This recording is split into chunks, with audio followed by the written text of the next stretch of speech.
Lorsque l'on stoppe un loisir pendant une période de temps donnée, que ce soit quelques semaines ou voire quelques années, il est parfois très difficile de reprendre et l'écriture, que ce soit de nouvelles, de romans, de scénarios de jeux de rôle, ne fait pas exception à la règle. Lorsque l'on s'y replonge, on a l'impression d'être totalement perdu, de ne pas savoir exactement ce qu'on doit faire, de ne pas avoir son niveau d'avant, de mettre un peu sur un piédestal ce que l'on pouvait être amené à faire avant et déprécier ce que l'on est en train de faire actuellement. Et déjà, encore ça, c'est quand on arrive à s'y replonger. Déjà, il faut réussir à se dire je vais me mettre devant une page et je vais avoir des idées et je vais réussir à écrire des choses. Ce n'est pas donné directement d'emblée au moment où vous reprenez. Bonjour et bienvenue dans cette vidéo, je suis Taros et aujourd'hui on va parler d'écriture et plus particulièrement de la reprise de celle-ci. Petit disclaimer, je ne suis absolument pas un écrivain professionnel, ma plume ne me sert globalement qu'à moi, je n'ai rien de publié officiellement, j'ai bien mis quelques petites choses en ligne mais je n'ai pas de livre publié. Néanmoins, cela fait un certain nombre d'années que j'écris et ce sur des supports assez différents, et à ce titre, j'ai pu voir certains patterns chez moi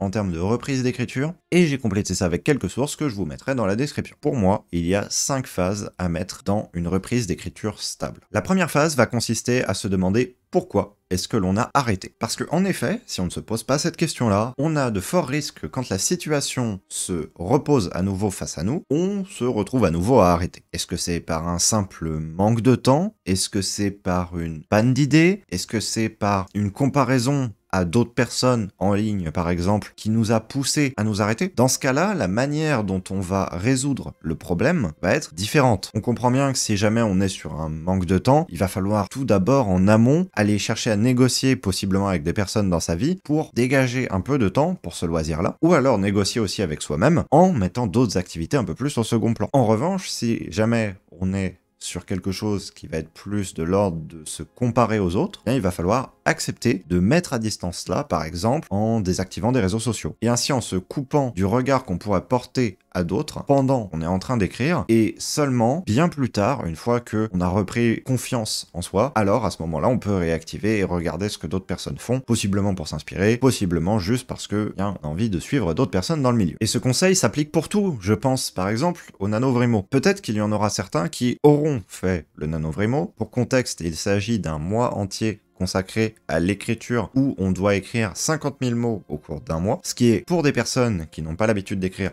un rush. À l'issue de ce mois, on peut être juste épuisé et ne plus écrire par la suite parce que on se dit que c'est un trop gros investissement parce qu'on reste sur cette expérience. Et donc ça va venir mettre un poids sur vous qui est au final absolument pas nécessaire si vous faites cela pour votre loisir. Petite note que je me permets de glisser ici, même si le NaNoWriMo je semble descendre dans le segment d'avant, sachez que ça reste une initiative très cool que je soutiens. Elle permet à énormément de monde de passer le pas et de vraiment écrire quelque chose. Mais gardez à l'esprit que vous imposez des charges d'écriture trop lourdes peut ruiner votre expérience et à ce titre-là, il faut y faire attention. Mon unique conseil, ce sera attaquez-y vous si vous vous en sentez capable et si vous sentez qu'au bout d'un temps, vous ne tenez plus, ne vivez pas ça comme un échec. Aussi, analysez les causes et cherchez à les réparer en amont de reprendre une pratique d'écriture, c'est un premier pas vers le fait de pouvoir pérenniser cette activité d'écriture. La deuxième phase, c'est d'accepter de prendre du temps pour soi. C'est quelque chose qui, de manière générale, dans les loisirs créatifs, a tendance à être un petit peu éludé. Et clairement, je ne fais pas exception à la règle, hein,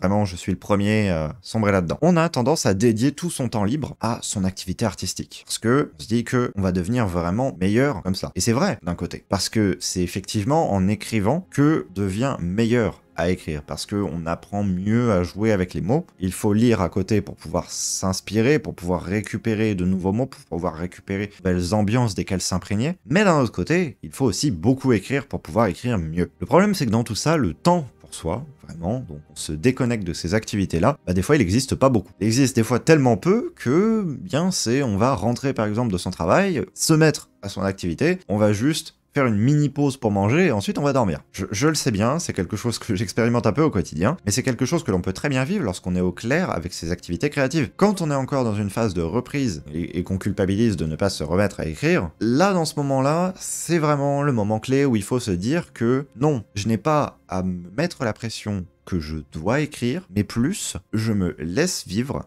et si jamais je peux y intégrer de l'écriture et que j'y arrive, c'est quelque chose de positif. Trouvez la formulation qui vous plaît, parce que vraiment, il faut trouver la phrase exacte qui résonne en vous à ce sujet-là, mais vous pouvez creuser dans ces environs-là et chercher une espèce de chose à laquelle vous raccrochez et vous dire que vous avez le droit de vous accorder temps pour vous. Vous n'êtes pas obligé de vous dévouer corps et âme à votre loisir, ça doit rester un loisir. C'est une vérité qui est souvent mise au second plan parce que on a tellement de choses à faire vis-à-vis de son activité qu'on se dit que on va y consacrer tout le temps. Et c'est normal, c'est quelque chose de complètement logique de penser ça. Quand on parle de prendre du temps pour soi, c'est généralement un terme un peu fourre-tout et c'est un petit peu ce qu'on vous dit toujours quand vous êtes dans une phase un peu dure pour vous-même. En vérité, ça veut pas trop dire grand-chose. C'est expérimenté d'une manière différente par chacun. Et encore, il faut savoir comment prendre du temps pour soi. Ça peut être juste simplement se poser et se poser des questions sur sa vie. Ça peut être aller sortir et marcher ou aller voir des amis, passer du bon temps avec eux, se replonger dans quelque chose, une activité que ça fait longtemps qu'on a fait, un jeu vidéo,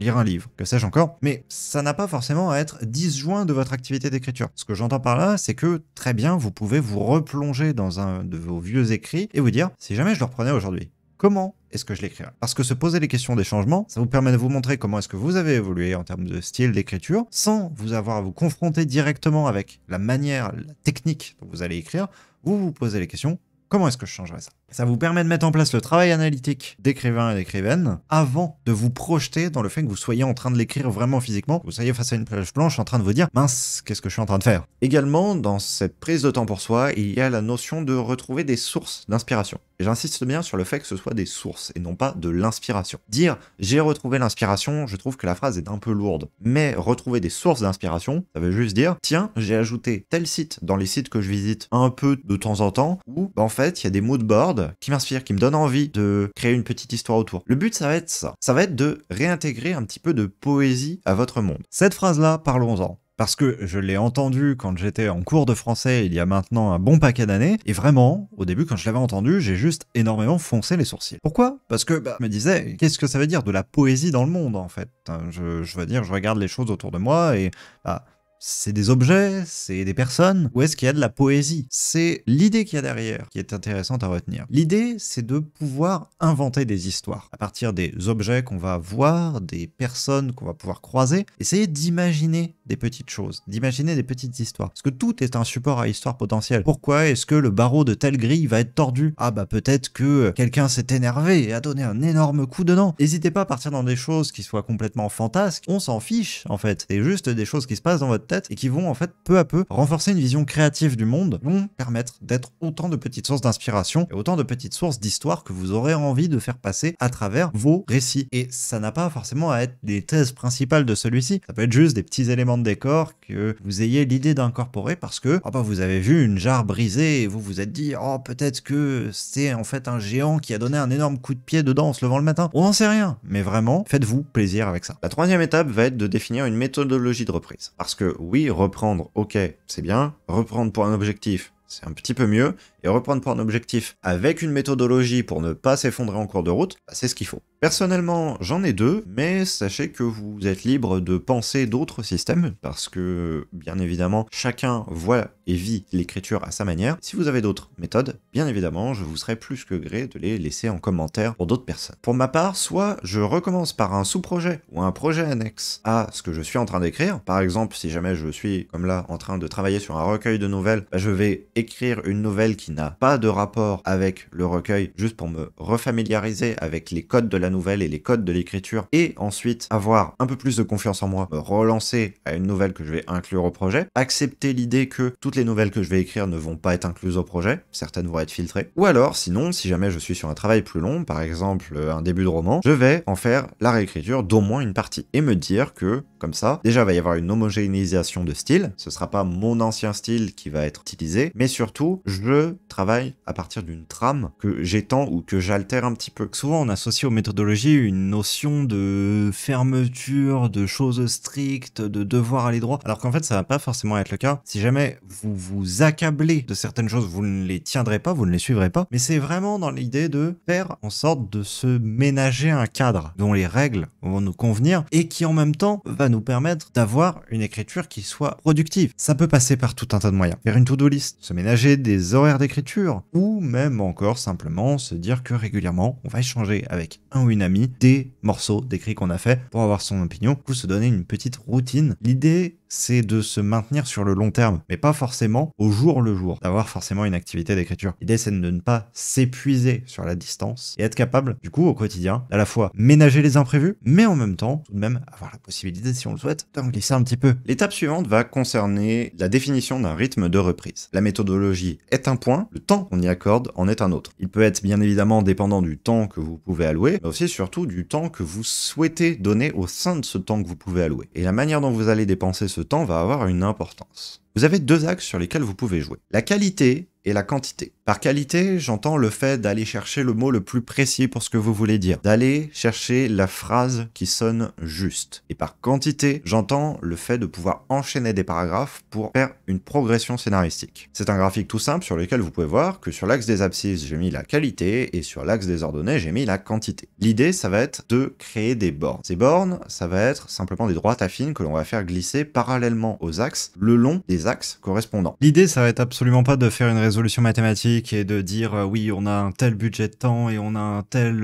envie de volume d'écriture et donc du coup on va faire communier les droites pour avec notre rythme moyen d'écriture. Non, du tout. En fait, c'est juste une vision de l'esprit comme une autre. L'idée, c'est juste de vous poser vraiment la question de quel investissement temporel j'ai que je peux mettre, quantité j'ai envie d'en sortir globalement et jusqu'à quel point je sacrifie la qualité d'écriture pour ça. Suivant les situations, des fois vous avez des impératifs un petit peu malgré tout. Vous vous retrouvez dans une situation où par exemple vous avez à écrire un scénario de jeu de rôle et que c'est pour des amis avec qui vous avez une séance ce week-end. Vous avez une deadline qui est le week-end pour laquelle vous devez avoir terminé le scénario. Il faut que vous acceptiez de faire baisser cette qualité pour pouvoir rentrer plus de quantité, pour que le scénario soit prêt au moment où vos amis soient venus chez vous pour jouer votre séance. Et même si vous êtes dans un paradigme où vous n'avez pas spécialement de contrainte extérieure qui vient vous apposer une pression, malgré tout, vous pouvez avoir envie d'avoir une certaine avancée. Raconter une histoire, tout, ça peut être l'envie qui vous pousse à écrire. Ça doit même l'être en soi. Et donc du coup, vous avez peut-être envie que cette histoire arrive à terme. Et pour qu'elle arrive à terme, il faut que vous acceptiez de, des fois, ne pas chercher toujours le mot le plus précis pour décrire ce que vous voulez. L'idée va être de ne pas mettre une barre à fond et l'autre